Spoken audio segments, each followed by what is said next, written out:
আসসালামু আলাইকুম রহমতুল্লাহি ওবরকাতুহু। সম্মানিত দর্শক, বিএনপি অতি সম্প্রতি নানা রকম সমস্যার মধ্যে রয়েছে, সীমাহীন সমস্যা। এবং সেই সমস্যা থেকে বের হওয়ার জন্য বিএনপির একমাত্র উপায় হলো একটি নির্বাচন, এবং সেই নির্বাচনের মাধ্যমে রাষ্ট্র ক্ষমতা লাভ।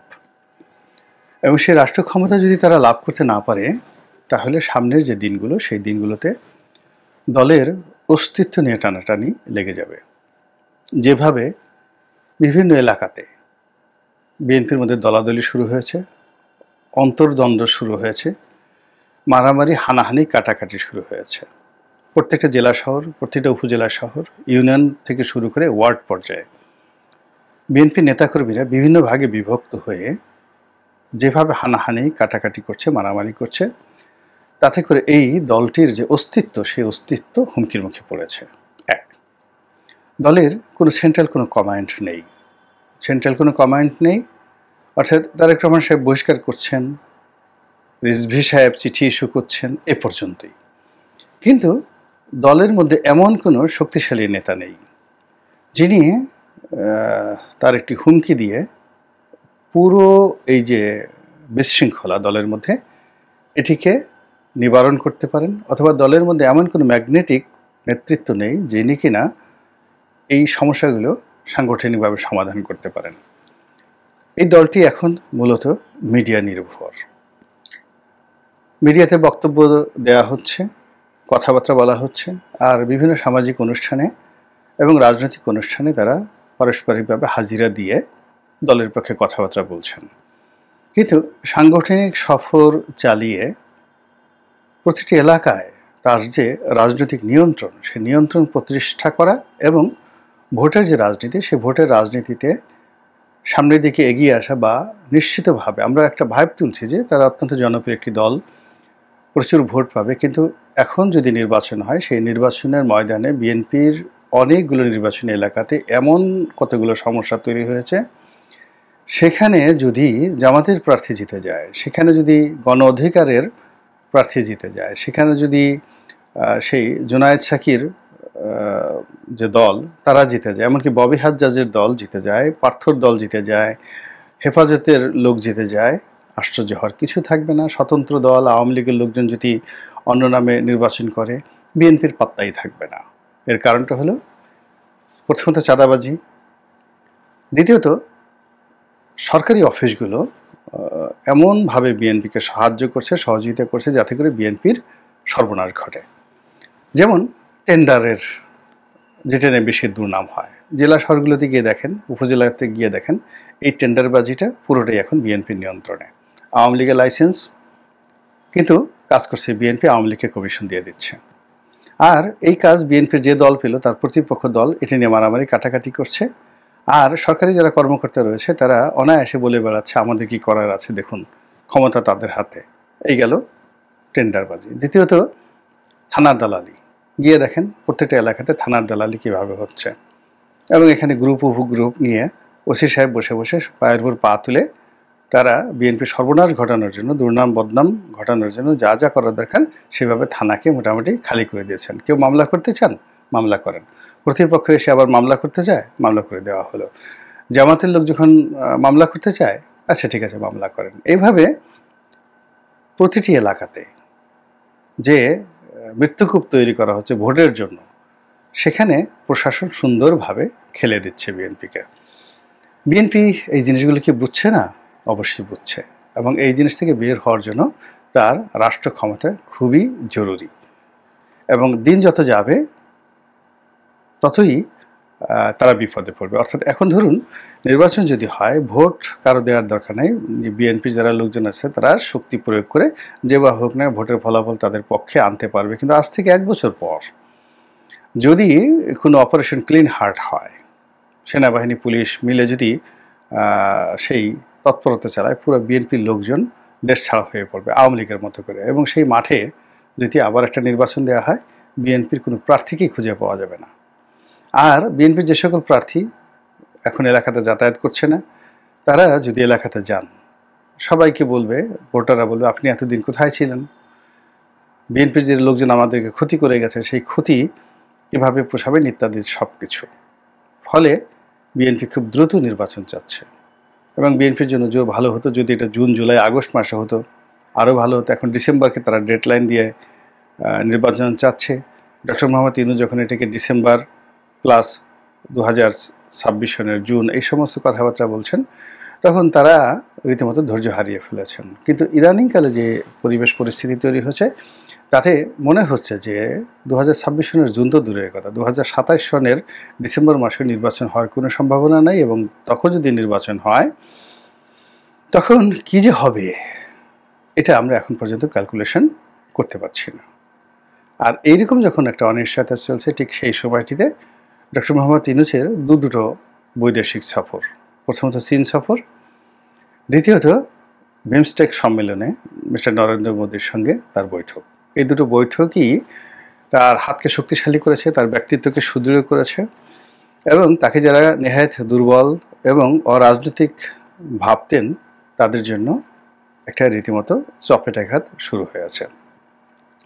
তিনি যেভাবে চীনকে ম্যানেজ করেছেন এবং চীন যেভাবে তার কাছে ধরা দিয়েছে, ফলে চীনের সঙ্গে যদি জনাব তারেক রহমানের কোনো সম্পর্ক থেকে থাকে, বিএনপির সাথে যে সম্পর্কগুলো থেকে থাকে সেই সম্পর্কের চাইতে দৃশ্যত ডক্টর মোহাম্মদ ইউনূসের সাথে যে সম্পর্কটি এটি মোর ভায়াবল মনে হচ্ছে এবং এই ভায়াবল সম্পর্কের উপর ভিত্তি করে ডক্টর ইউনূস এটিকে মার্কেটিং করবেন, এটিকে তিনি এগিয়ে নেবেন। চীনের কর্মকর্তারা বাংলাদেশে আসবেন, বাংলাদেশের কর্মকর্তারা চীনে যাবেন, বিনিয়োগ আসুক বা না আসুক, চীনের সঙ্গে তার যে সম্পর্ক এই সম্পর্কটিকে কিভাবে কাজে লাগিয়ে তিনি চীন থেকে যেভাবে বেজিং ইউনিভার্সিটি থেকে একটি ডক্টরেট নিয়েছেন, এভাবে চীনের বড় একটি কর্মকর্তা, সেটা ভাইস প্রেসিডেন্ট হোক, এমনকি প্রেসিডেন্ট যদি বাংলাদেশে আসেন তাকে যদি ঢাকা বিশ্ববিদ্যালয়ে নিয়ে একটি সংবর্ধনা দেওয়া যায়, এটি অন্তত 1 মাস বাংলাদেশকে উদ্বেলিত করবে। আসছে আসছে আসছে আসছে এর কারণ হলো আমাদের ইকোনমিটা এমন একটা পর্যায়ে আছে এই মুহূর্তে যে পর্যায় থেকে আসলে আমাদের আসলে খুব বৈদেশিক সাহায্য তেমন কিছু দরকার নাই। যেভাবে রেমিটেন্স আসছে এবং যেভাবে এখন রপ্তানি হচ্ছে, ফলে আমাদের বৈদেশিক রিজার্ভের যে পরিমাণ এটা বাড়তে থাকবে। দ্বিতীয়ত আমাদের যে ক্রয় ক্ষমতা সেই ক্রয় ক্ষমতা কমে যাওয়ার কারণে আমদানি কমতে থাকবে। আর আমদানি কমার সঙ্গে সঙ্গে যে জিনিসটা হচ্ছে আমাদের যেহেতু একটি অরাজনৈতিক সরকার, যে বছরে প্রায় 300 কোটি টাকার যে এডিবি হয়, অর্থাৎ এলাকাতে 40 দিনের কর্মসূচি, বিভিন্ন সামাজিক কর্মসূচি সব মিলে প্রায় 3 লক্ষ কোটি টাকা, অর্থাৎ যদি 6 লক্ষ কোটি টাকার বাজেট হয় অর্ধেকটাই এভাবে আসলে এডিবিতে চলে যাবে, বা 7 লক্ষ কোটি টাকার হলে অর্ধেকই এডিবিতে চলে যাবে 3 লক্ষ কোটি টাকার। এই 3 লক্ষ কোটি টাকার মধ্যে এই বছর যে বাজেট সেখানে 1 লক্ষ কোটি টাকা হইলে হয়ে যাবে।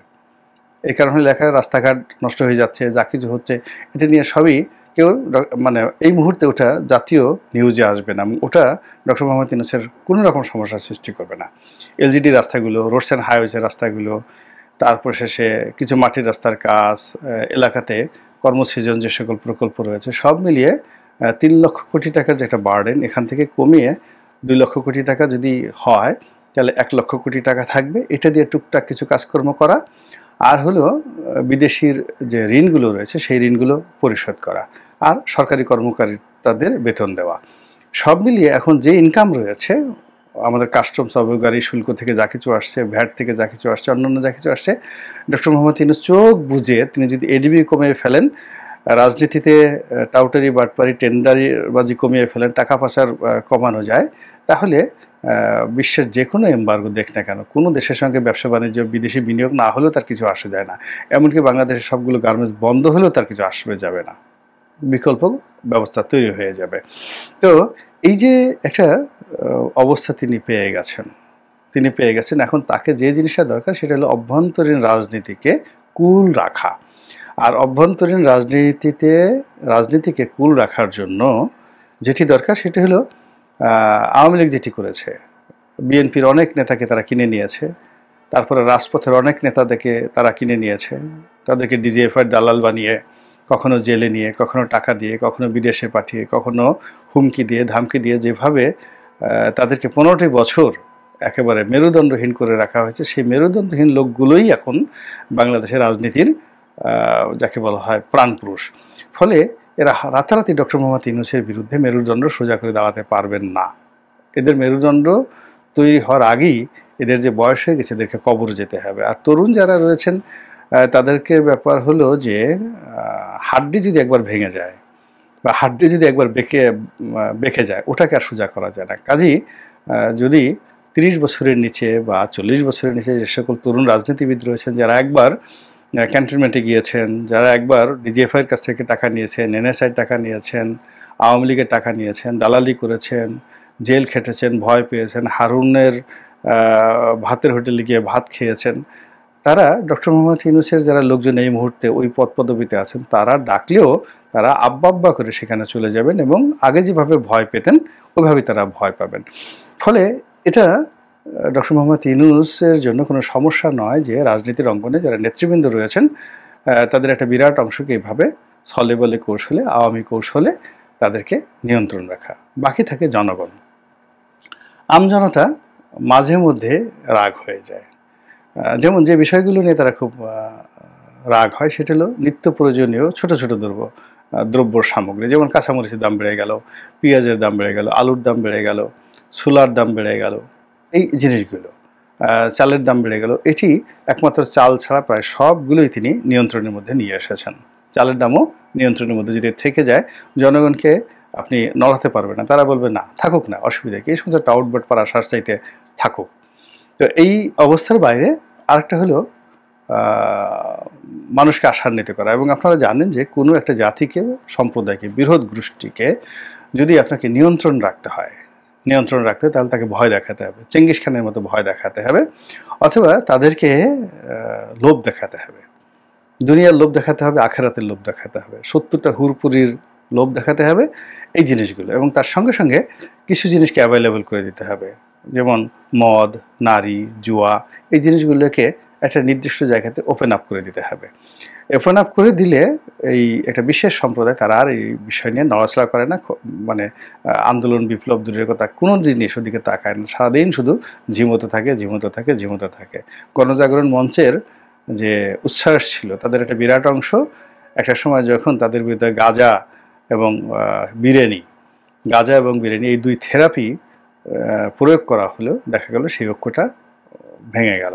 আবার যেটা হেফাজতের যে ঐক্যটা ছিল সেই ঐক্যটা ভেঙে গেল শুধুমাত্র অর্থনৈতিক কারণে এবং রাজভোগের কারণে। প্রধানমন্ত্রী যখন সাবেক প্রধানমন্ত্রী ডেকে যখন তাদেরকে রাজভোগ খাওয়ালেন, অমনি তাদের মধ্যে বিরোধ শুরু হয়ে গেল। তো এই জিনিসগুলো এখনো হতে পারে এবং সেই বিষয়গুলো চলছে। আর সর্বশেষ যে বিষয়টা হলো যে আমরা সবসময় সাদা চামড়াদের মানুষদেরকে পছন্দ করি, বিদেশিদেরকে ভয় পাই, এবং বিদেশিরা কে কী বললো এটি নিয়ে সারাদিন আমরা আলোচনা করতে থাকি। বাংলাদেশ টেলিভিশন কি বললো, তার চেয়ে বিবিসি কি বললো, সেটা নিয়ে আমরা বেশ উদ্গ্রীব সবসময় থাকি। তো সেই জিনিসটি অর্থাৎ বিদেশি সাদা চামড়াদের মানুষদেরকে নিয়ন্ত্রণে রাখা, তাদের কাছ থেকে বিবৃতি আনা, বিদেশি পত্রপত্রিকায় রিপোর্ট ছাপানো, এই যাবৎকালে বাংলাদেশের যত লোক ক্ষমতায় বসেছে তাদের সবার প্রিন্সিপাল হলেন ডক্টর মোহাম্মদ ইউনূস।